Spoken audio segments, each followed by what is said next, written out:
গল্পের নাম বুদ্ধিমান পাগল। একবার এক পাগল ছিল গ্রামে, নাম তার ছিল গেদু। গ্রামের সবাই তাকে পাগল বললেও সে মাঝে মাঝেই এমন কিছু কথা বলে ফেল যেটা শুনে বোঝা যে সে আসলে একেবারে বোকা না।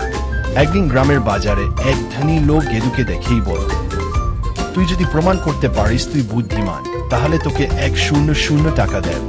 গেদু চোখ কুঁচকে বল, আপনি কি আসলেই আমাকে টাকা দেবেন? হ্যাঁ, প্রমাণ কর, বল লোকটা। গেদু তখন হেসে বল, আচ্ছা বলুন তো, মাছ ডানায় কেন মরবে? লোকটা অবাক হয়ে বল, কারণ সে পানিতে থাকার প্রাণী, ডানায় শ্বাস নিতে পারে না। গেদু তখন বল, তাইলে আপনি তো পানিতে নামলেই হাঁসফাঁস করে, আপনাকেও কি বলবো জলচর প্রাণী না বলে ডানার মাছ? লোকটা চুপ।